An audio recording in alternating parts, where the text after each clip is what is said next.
Yeah. That would be a sign of. That's why I thought. Your eye now? I don't know what they're called.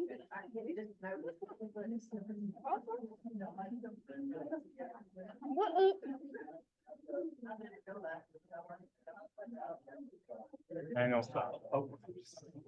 Everybody can see you on camera.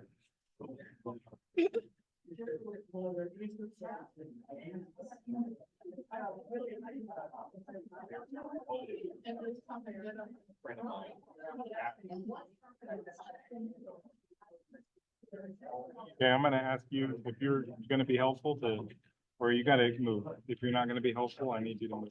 No, I'm gonna be helpful. Okay. Good evening, everyone.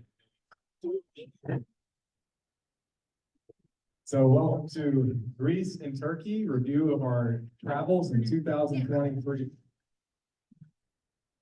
I'm Pastor David Averill, and there were 11 of us from 11 or 13 of us from the church, and then 11 pilgrims, and then my wife and I were tour hosts. So that meant 13 from our church, and we had some from San Lando United Methodist Church in Longwood, Florida, but they were on a different bus. So the Florida people got separated, and so we had Florida people spread throughout the different buses, which made it for an interesting journey. So you can see the 13 of us. So remember the down button, okay? I've got my son helping me present, okay? So that's our group in front of our church bus as we went to the airport on day one. This was an 11-day journey, quite comprehensive. And so we arrived in Athens mid-morning, very disoriented. But just a little, but some people went back to the hotel to sleep. So there was an optional afternoon. We had some lunch, and then we got to see some of Athens. Next slide. Go down. Oh. There you go. So Athens, the buildings aren't very tall in Athens. There's a couple of reasons for that, but mainly the earthquakes is very earthquake prone. So there's a lot of graffiti on the buildings. You can imagine that when they had the Euro crisis about the currency there, it took quite a big hit on the Greek economy. I mean, their GDP shrank double digits, 10, 12%, and there's still double-digit employment there at this point. So like 15% of the people there are unemployed.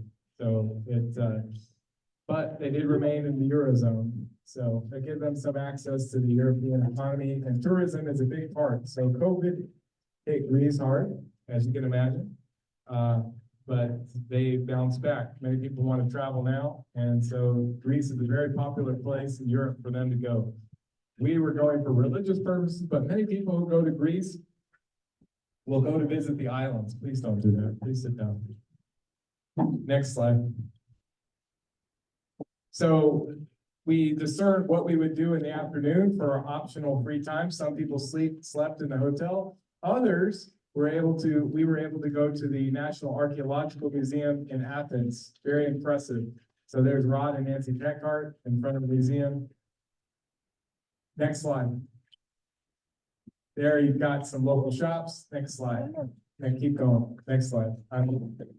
In the antiquities in the National Archaeological Museum, you could see some of the different layers of Greek civilization. This is the first layer, the Mycenaean civilization, and this mask in particular is quite notable. Sometimes people connect it to the ancient Greek king Agamemnon, or even to Midas. So you hear it connected to various ancient Greek kings. So Midas had the touch of gold. That legend may have dated from the Mycenaean civilization. So this is sometimes called King Midas mask. Next slide. So you can see some of the sculptures there. Next slide. That's Alexander the Great. when he No, came that, out. when he was a boy, no, not, it's not Alexander, but it is a jockey on a horse. So they would use young people like you, Daniel, to be a jockey. You ready to go be a jockey on the horse? Yeah. All right, so there's another shot of that. I got it.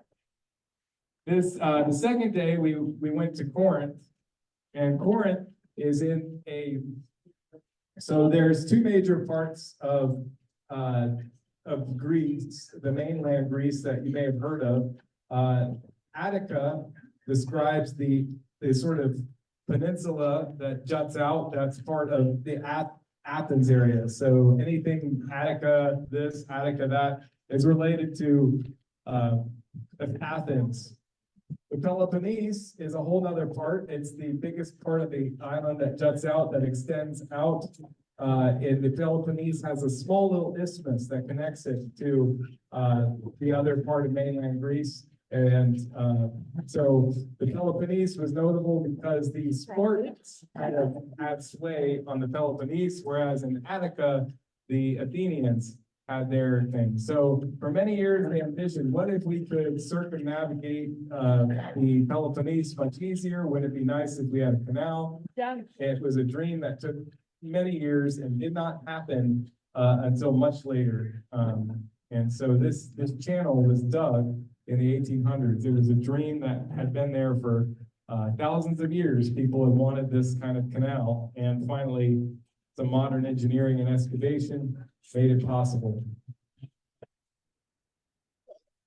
This is ancient Corinth, and you can see there's not much left, right? When we go to these sites, we see ruins, but we try to put on our best imaginations and imagine what Corinth would have been like in Bible times. It was Amelia. a tremendously big and wealthy city, so there's not much of it that was left of when Paul was there. Amelia. And added to that, not much of it is excavated. So you can see us there, we had some time at each of the sites for Bible teaching and lessons and connecting modern Corinth to ancient Corinth. So.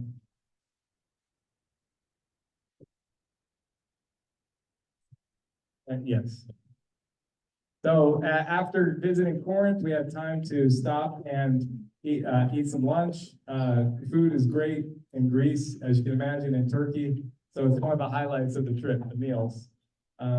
If you come back lighter from your trip, you're doing it wrong, okay? So just enjoy yourself. Next slide. It's me, yeah. All right, so after visiting Corinth, we were later taken back to Athens and were able to visit the Acropolis. The Acropolis complex is on a hill overlooking Athens. The famous part of the Acropolis is the temple to Athena, also known as the Parthenon. Athena, next slide. Athena was known as this particular apparition. There's a pillar Okay. building in there. Yeah. So there was in ancient times, there was a large statue of Athena in this Parthenon. And Athena was known as a virgin, that is, or maiden, that's Parthenos in Greek. And it's the same word that's used for the Virgin Mary in the New Testament, and in the Greek version of the Old Testament, it's called the Septuagint. So just an interesting note. Next slide. Okay. Yeah, there we are overlooking. Next slide. So this is the Parthenon, or this is actually down below from where the Acropolis is at night.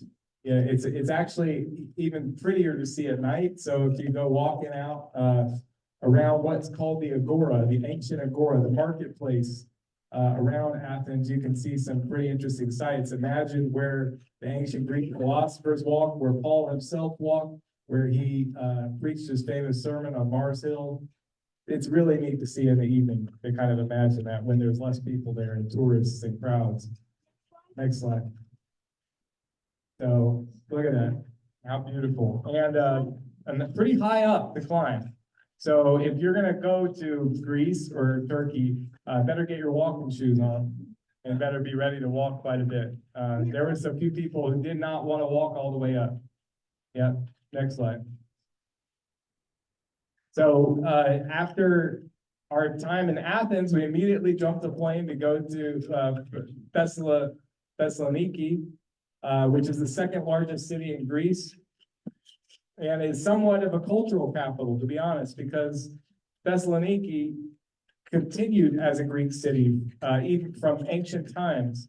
There was not a break, whereas Athens became almost an abandoned small village, far from the Golden Age by the time that Greece gained its independence in the 1800s. So what you see of modern Greece is mostly within the last 150 years has been built up, is urban renewal and growth. Whereas Thessaloniki been fairly populated for most of its, since the Hellenistic period beginning with Alexander the Great and the Macedonians moving into the modern day period. Yeah, modern day, 1950s, 1940s. Yeah. All right. So here is a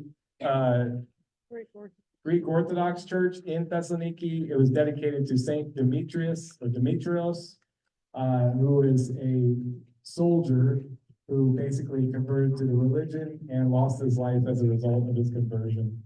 So he's a martyr. And there were some miracles attributed to him, like many of the saints in ancient times.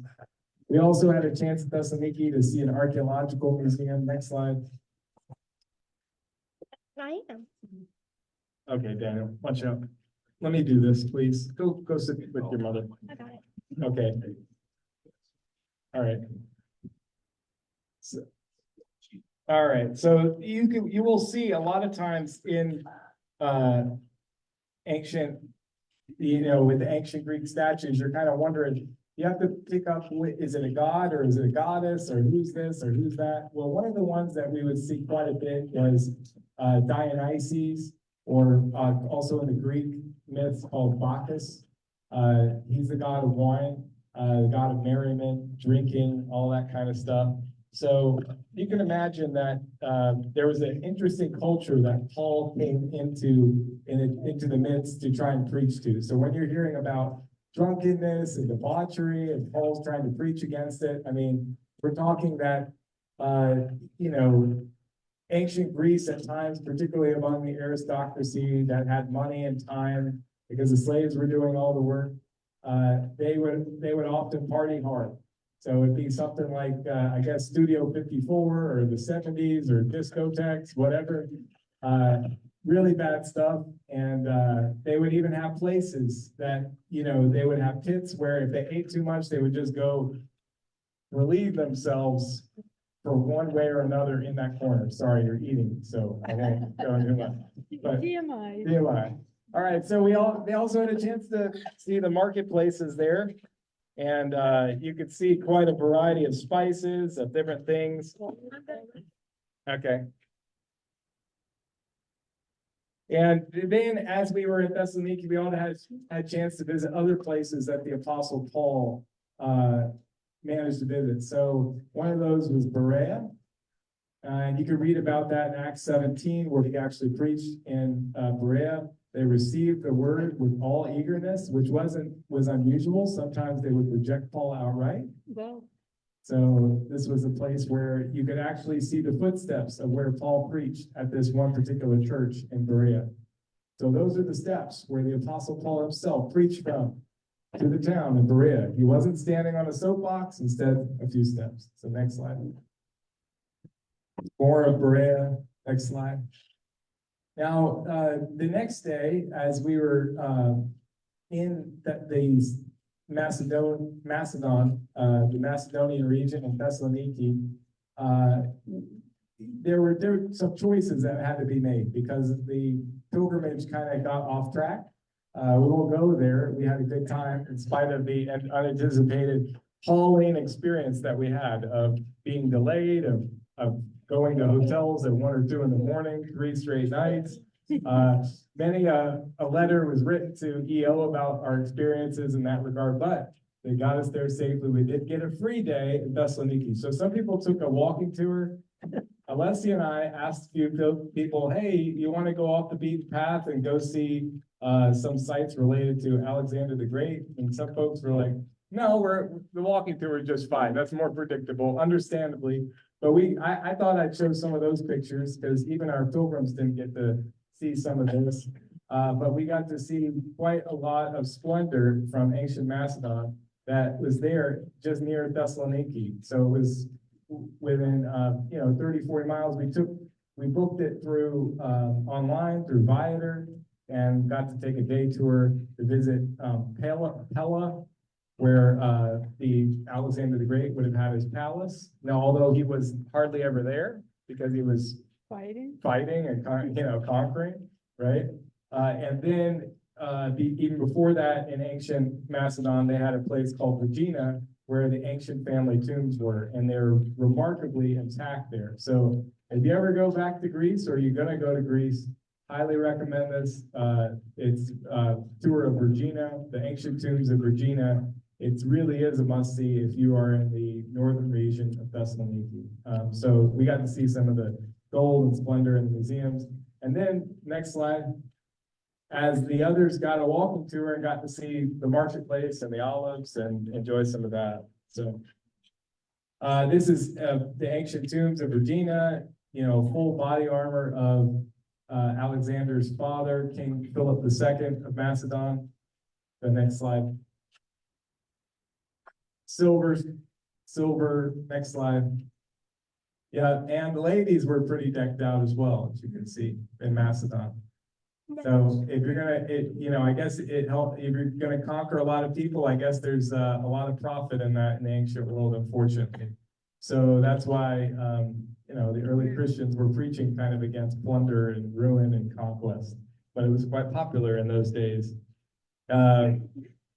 You can see there's a statue of Alexander the Great. Next slide. And meanwhile, poor Apostle Paul, we're got a prison in, this is one, okay, Philippi.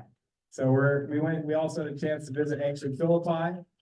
And it was in Philippi where one of the first churches in the apostolic age may have been established. And go next slide. So this is the theater in Philippi.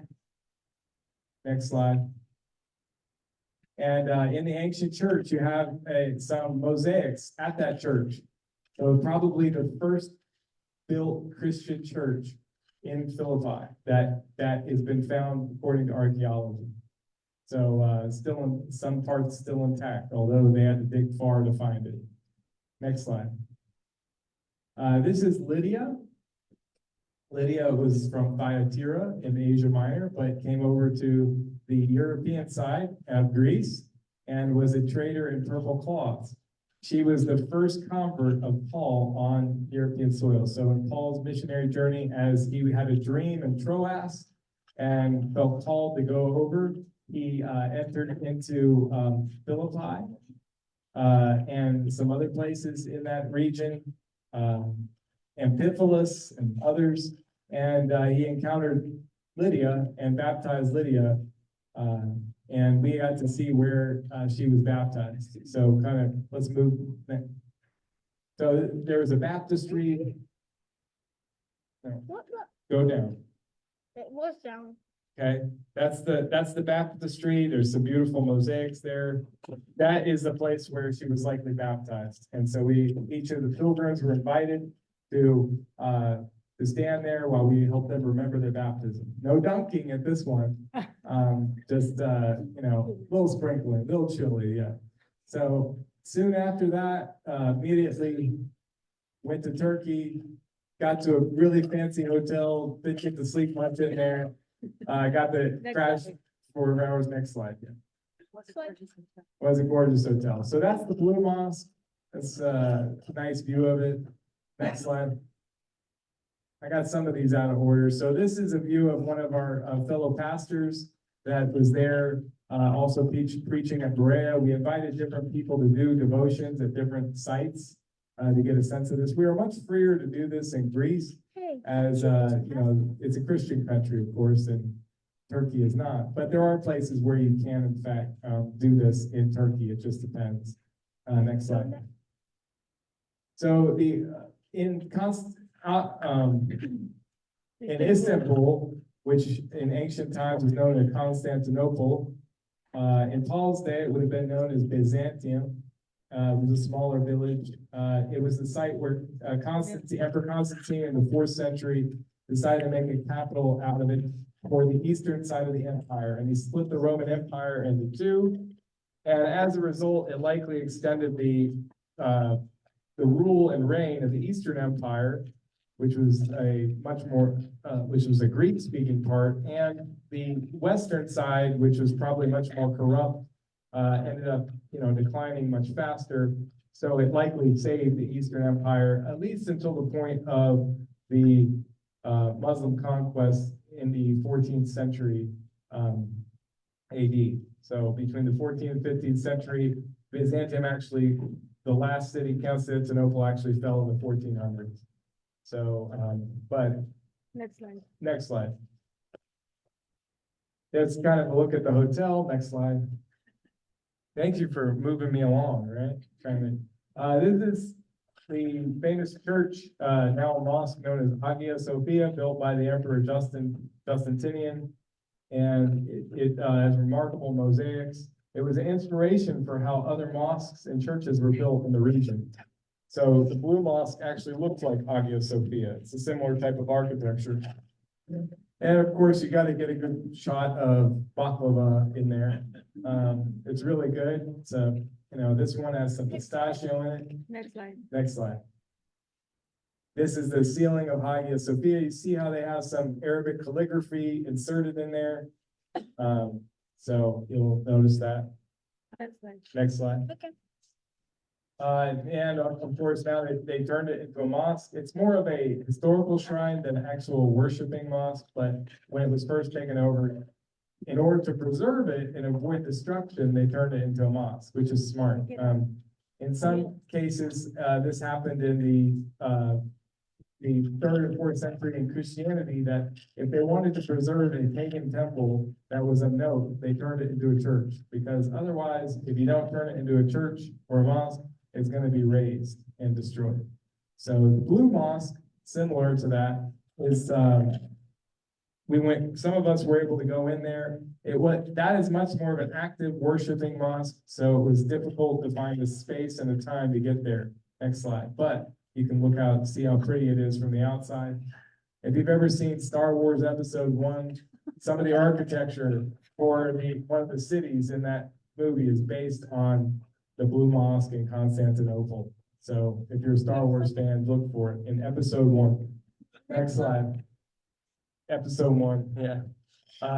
And we also got to go underground through the aqueducts that were there, also built by the Emperor Justinian. It was a high time and period for the Byzantium Empire.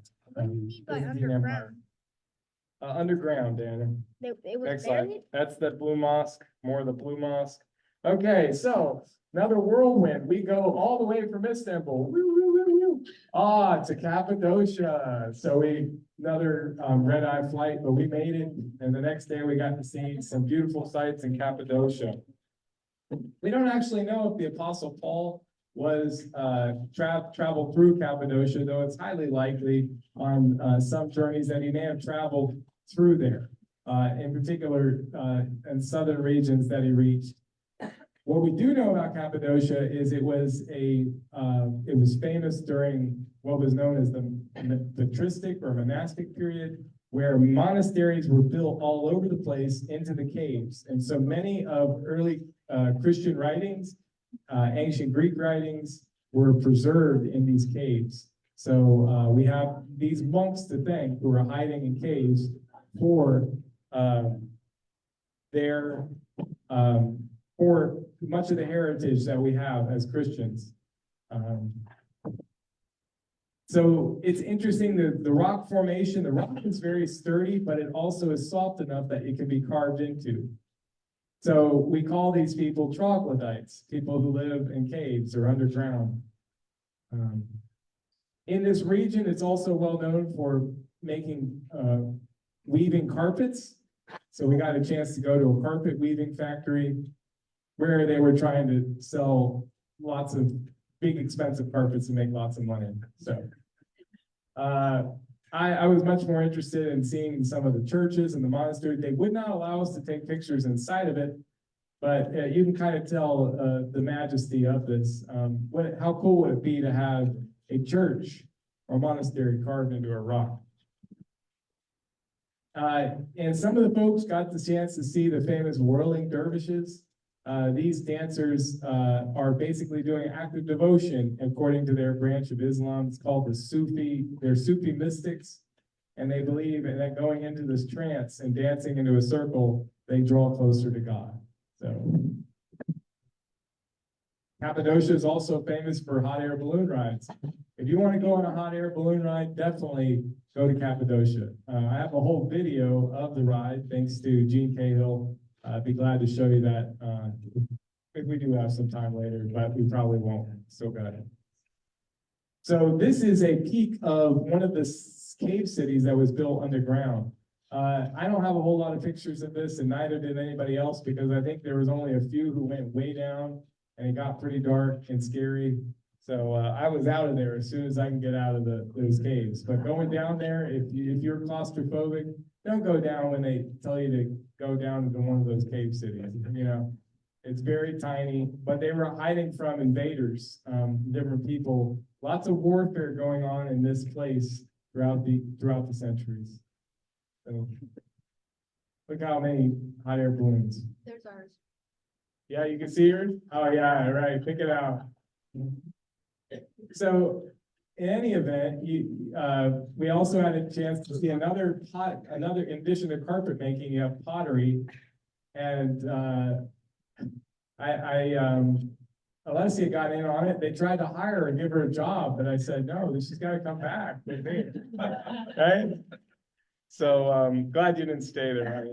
You're right. And so, yeah, we can see right there on the spot, learning how to It was use the hard. pottery wheel. It was hard, yeah. Hard.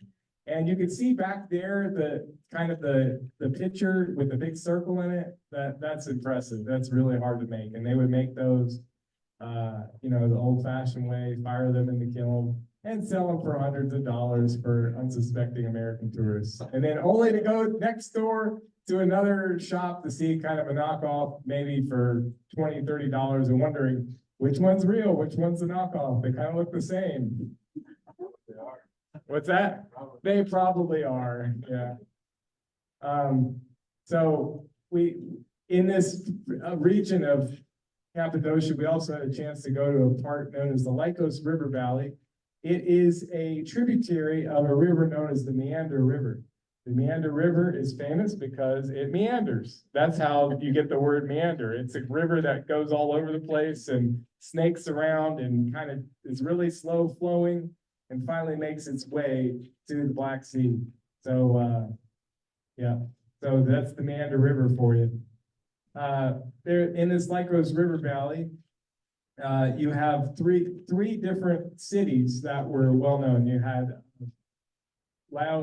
Colossae, Laodicea, and Hierapolis. Hierapolis is a place where you would find warm, hot water. Colossae is a place that was on the end of that flow, so you would find cool water. And then in the middle was Laodicea, which was one of the seven churches mentioned in Revelation. And anyone remember what Jesus said to the church in Laodicea? I'll spit you out of my mouth. You're neither hot nor cold. I spit you out of my mouth.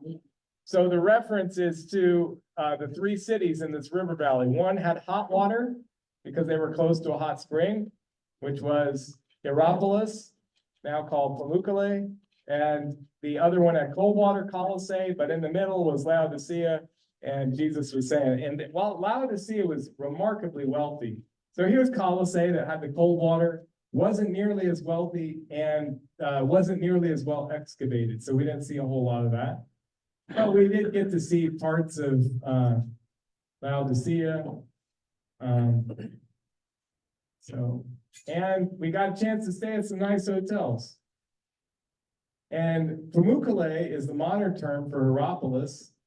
And Hierapolis, or Pamukkale, has these deposits that make it look like there's snow on the bank. So Pamukkale means cotton castle in Turkish. So you can see that. That's not snow, ladies and gentlemen. That is some type of calcified calcium deposit from the spring water that's coming up from the ground. And in Laodicea, Pamukkale. this is Pamukkale, Hierapolis, yeah, thank you. This is Hierapolis, a very wealthy city due to the springs. It was a place known for healing. You can see the wealth that was there by this, just looking at this theater.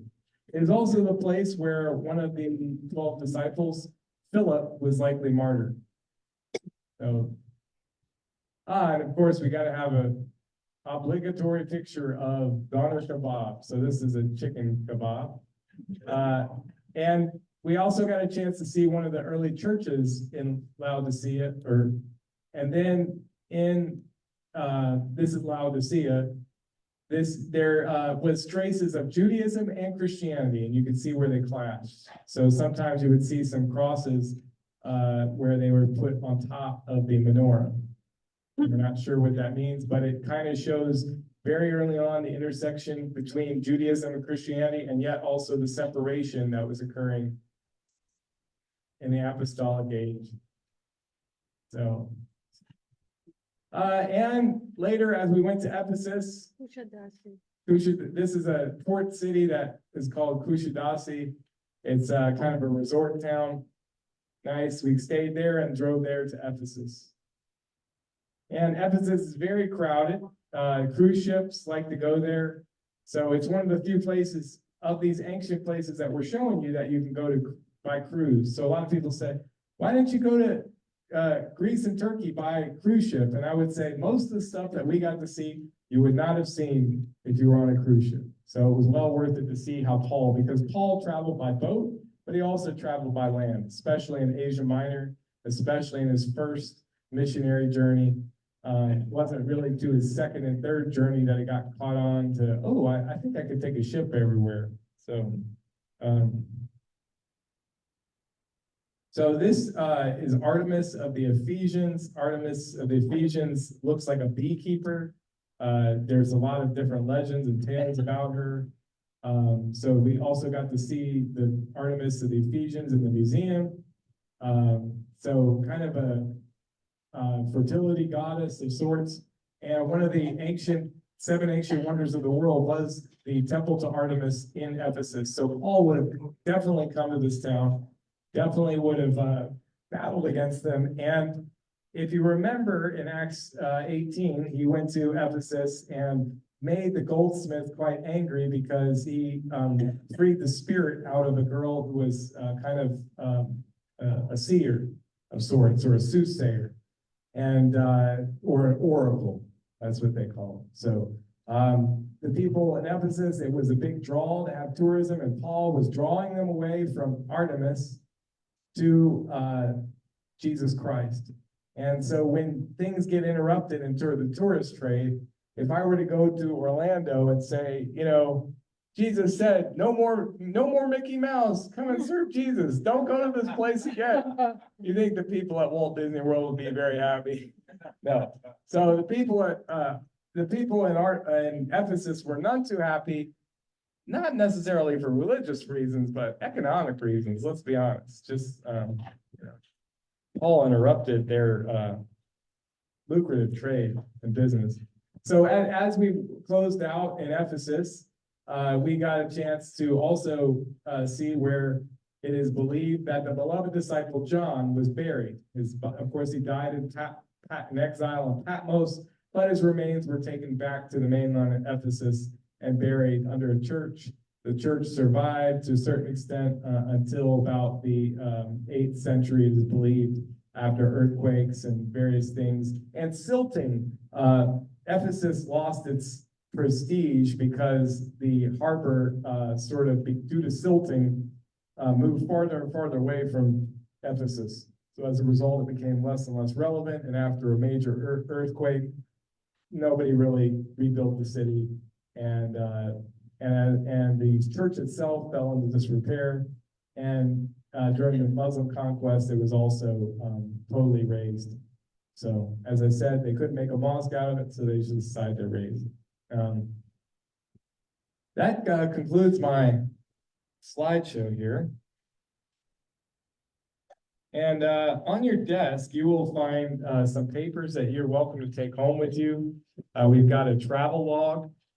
And if anyone is interested, the folks at San Lando, Pastor Jonathan and myself, I don't know, we may have some interested folks here, but we're already talking about a continuation in Italy in 2025 to see Pompeii and some ancient sites in Rome to fully complete the experience of the Apostle Paul and his world and ancient Christianity. It's interesting because I just saw in the news just a couple days ago that they unearthed something else in Pompeii. Yeah, so there's tons that's being unearthed constantly. It's tons to see there and really give you an idea of the world of the New Testament. What I like about this particular tour company, it's different. It's not a tour company. He specializes in the Society of Biblical Studies. Peter Miano is a United Methodist pastor in New England. And he specializes, he says, you know, whatever experience you had on EO, you had some positives, but you also had some drawbacks. And one of the drawbacks, it was some of it times it was run like tourism. As you can see, they took us to factories to buy things, and leather factory, a lot of us said it was interesting to see the carpet or to see the pottery, but we could have done without it. We would have wanted to see more. We were there to enhance our faith in Christ. So this one really kind of cuts out a lot of that, and you stay in more local places, nice hotels, but very reasonable. And so you can see there's some information about that. If this is something that might be interesting to you, we would be leaving in October 2025. And so there's some information, and then there's also information about Peter, and you're welcome to go to that website for that Peter's ministry to read more about it. And of course, I'm available to answer any questions you might have. So I think we have time for a couple more questions before I close this out and move to the Bible study for those who would be staying for Bible study. So anybody want to add anything? Pilgrims, what did you think? Yes, Jenny. I actually want you to address it, but the thing that was the most profound to us is understanding why the timing of Paul was so effective during that time. Yes. Would you mind? Sure. So the Roman roads were amazing ways to convey, to travel and also convey messages. In a time of very difficult, dark empire, when people were looking for another way, the technology of Roman roads and travel made it possible to spread this message far and wide. And the diaspora of Judaism, even before the temple was destroyed, had amazing dispersion that happened during the Hellenistic Empire, during Alexander's reign, once they were out of exile. So the fact that he could go in any big given town and have a connection with this local synagogue, who they were Greek speaking, it really made a difference in terms of building the connections all throughout that region of the empire. So Christianity would not have spread if Judaism had not already spread in that point in time, and that's what was happening. So don't know if that kind of, yeah. Yeah, I was amazed to see how many synagogues there were far-flung in the ancient world. And in fact, interestingly enough, those who did the walking tour in Thessaloniki learned about the Jewish community of Thessalonica, or Thessaloniki. And that community was the longest, before the Holocaust, was the longest continuing Jewish community from the ancient world, like without having moved and been displaced. They from the time of Alexander to about the 1940s, there had been a continuous Jewish presence in Thessaloniki. At one point, it was the largest Jewish population in the Mediterranean, in Thessaloniki. It was that prominent as a Jewish community. So I think, imagine during the walking tour, there was quite a bit of a a focus on that, right? About talking about the Jewish community and how the Holocaust had devastated that community. Yes, Tom. To highlight the trip to. Well, I would say traveling with my friends from the church, yeah, good answer. Yeah, master. Yeah, but I particularly enjoyed going off the beaten path and seeing the ancient tombs in Virginia with Alexander. And I know that's why I felt guilty, because it had nothing to do with the Bible. But I think part of it was so well preserved, and it gave you a sense of the possibility of the culture to be redeemed, where Alexander, offered some glimpse of what made the Apostle Paul's ministry so effective. You didn't just throw out other people's culture. Instead, you met them where they were and you adopted some of those customs, and what was core and essential, you continued.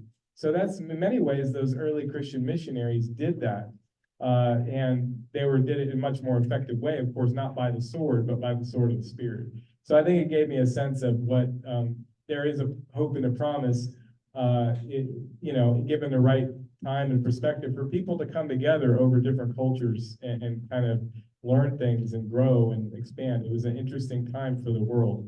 Not that you would want to have to do it by conquest, but it was, considering the way conquest was usually done, it was a remarkably humane way to build up an empire. So I think that was kind of interesting insight into that region of the world, and how Alexander only lived till 34, and yet he had this remarkable influence, just like Jesus only lived till 33, and yet has had this world-changing influence. So I'm not suggesting that 33 is a prime age, but it just what it speaks to is fit in as much as you can in your life, because you never know when you're going to go. So make the most of it. I think.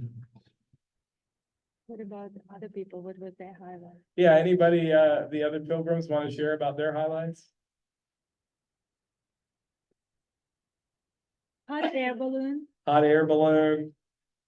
Yeah, the hot air balloon was amazing. The hot springs, probably some people like that.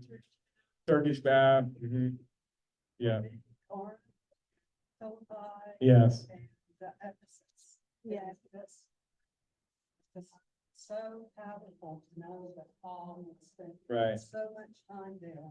Yeah. Walking in those. Yeah, so seeing Corinth, Philippi, and Ephesus, Yeah. when you read those letters, now that I read those letters, and when we just did our study on the pastoral and the prison epistles, we got a much better understanding. I think those who participated, Jean was there, Donna was there, we were able to kind of really relate to it in a different way. It opened our eyes to, this is who Paul is. This is what he went through. So no wonder he was so zealous, and no wonder God put somebody so arduous and zealous on that path, because how else would he have done it, considering all the odds and obstacles that he had? Thanks be to God for someone like Paul, who has that, zealousness to go after it and, reach people where they are with the gospel. Well, thank you all. And I want to close with a word of prayer and then send you on your way. For those who would like to, you're welcome to stay for our Bible study here at 1 John as we start.